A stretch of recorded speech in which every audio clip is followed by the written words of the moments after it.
شیعہ تین قسم کے ہیں۔ آج کی اس ویڈیو میں چار حدیثوں کو بیان کروں گا جو کہ ائمہ اہل بیت علیہ السلام سے، اور میری یہ گزارش ہوگی ہر اس مومن سے، ہر اس شیعہ سے جو نبی کریم صلی اللہ علیہ وآلہ وسلم اور ان کی اہل بیت علیہ السلام پر ایمان رکھتا ہے۔ میں اس سے گزارش کروں گا کہ اس معلومات کو زیادہ سے زیادہ لوگوں کے ساتھ شیئر کریں تاکہ مومنین جان سکیں کہ ائمہ اہل بیت علیہ السلام اپنے شیعوں کے متعلق کیا کہتے ہیں۔ یہ پہلی حدیث امام جعفر صادق علیہ السلام سے ہے کہ آپ نے فرمایا کہ شیعہ تین قسم کے ہیں۔ ایک وہ جو خالصتاً ہمیں دوست رکھتے ہیں، وہ لوگ ہم میں سے ہیں۔ دوسرے لوگ جو ہم سے رابطہ رکھنا باعث عزت سمجھتے ہیں، ہم ان کی عزت کا ذریعہ ہیں۔ تیسرے وہ لوگ جو ہم سے رابطہ رکھنا اپنی روزی کا ذریعہ قرار دیتے ہیں۔ ایسے لوگ فقیر ہیں۔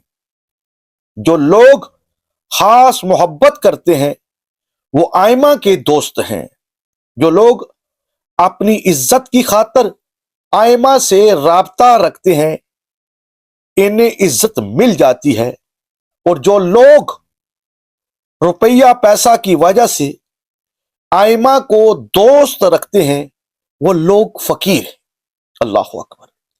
ناظرین کرام، ایک اور حدیث آپ کے سامنے پیش کروں گا کہ جناب جعفر بن محمد یعنی امام جعفر صادق علیہ السلام نے فرمایا کہ ہمارے شیعوں کا امتحان تین وقت ہوتا ہے۔ ایک نماز کے وقت کہ اس کی پابندی کیسے کرتے ہیں، دوسرے ہمارے راز ہمارے دشمنوں سے کیسے چھپاتے رکھتے ہیں، تیسرے اپنے مال کو اپنے بھائیوں پر کس طرح خرچ کرتے ہیں۔ دوبارہ سے سن لیں کہ امام جعفر صادق علیہ السلام فرماتے ہیں ہمارے شیعوں کا امتحان تین وقت ہوتا ہے۔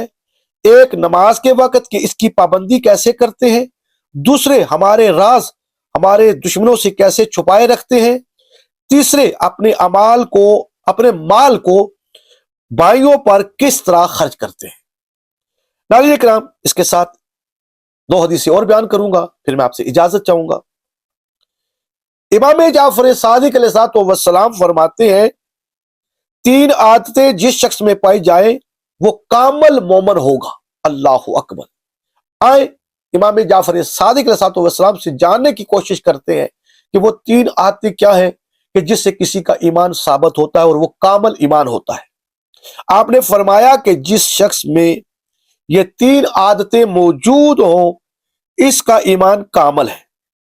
جس پر ظلم ہو اور وہ صبر کرے، جو اپنے غصہ پر قابو رکھے اس کو برداشت کرے اور صبر کرے، جو عفو اور درگزر کرے، ایسے شخص کو پروردگار عالم بغیر حساب کے جنت میں داخل کرے گا۔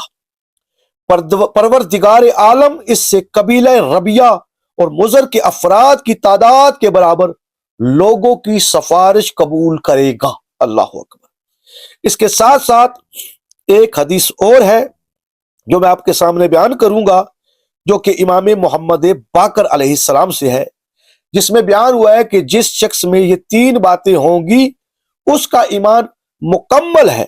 ایک خوشحالی میں گناہ نہ کرنا، دوسرے ناراضگی میں حد سے تجاوز نہ کرنا، تیسرے اقتدار میں آنے کے بعد کسی دوسرے کے مال پر ہاتھ نہ ڈالنا۔ ہشام بن معاذ نے کہا کہ جب عمر بن عبد العزیز مدینہ آیا تو میں اس کے ساتھ تھا۔ اس نے اعلان کرنے والے کو حکم دیا کہ وہ اس بات کا اعلان کرے کہ جو شخص ستم رسیدہ ہو یا کسی بات کا دعوے دار ہو وہ میرے پاس آ کر دعویٰ کرے۔ محمد بن علی امام محمد باقر علیہ السلام تشریف لائے تو عمر بن عبد العزیز کے غلام مزاحم نے جا کر اس سے کہا کہ محمد بن علی علیہ السلام امام محمد باقر علیہ السلام آئے ہیں۔ اس نے مزاحم سے کہا انہیں اندر لے آؤ۔ آپ اندر تشریف لائے تو عمر بن عبد العزیز اپنی آنکھوں سے آنسو پوچھ رہے تھے۔ آپ نے پوچھا کیوں رو رہے ہو؟ ہشام بن معاذ نے کہا فلاں فلاں وجہ سے رو رہے ہیں۔ آپ نے فرمایا اے عمر بن عبد العزیز، دنیا ایک بازار ہے، کچھ لوگ اس سے چیزیں لے جاتے ہیں جو ان کو فائدہ دیں گی، بعض لوگ ایسی چیزیں لے جاتے ہیں جو ان کو نقصان دے گی۔ جس دنیا میں ہم رہتے ہیں اس میں بہت سے لوگوں نے اپنا نقصان کیا، آخر کار موت نے ختم کر دیا، ڈر گئے، دنیا سے غمگین ہو کر گئے کیونکہ مقصد کی چیز کو نہ پا سکے جو آخرت میں کام آتی۔ مال جمع کیا، وارثان نہ حق شناس نے اس کو بانٹ لیا، جب اس ذات کے پاس جائیں گے تو ان کا کوئی عذر سنا نہیں جائے گا۔ ہمیں وہ کام کرنا چاہیے جس میں ہم قابل رشک ہوں اور اس کو سر فہرست قرار دیں۔ خطرناک کاموں سے پرہیز کریں، ان پر کڑی نگاہ رکھیں اور انہیں چھوڑ دیں۔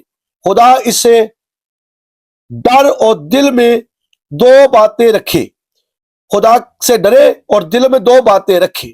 ایسا کام پسند کرو جو کل تمہارے کام آئے، ایسا کام پسند نہ کرو جو تمہارے کام نہ آئے۔ اس کے بدلے کوئی اور کام کرو جو آخرت میں تمہارے کام آئے۔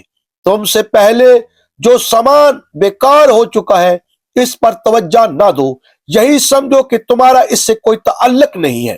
اے عمر بن عبد العزیز، خدا سے ڈرو، اپنے دروازے کھول دو، پردے ہٹا دو، مظلوم کی مدد کرو، ظالم کے ہاتھ کو چھوڑ دو۔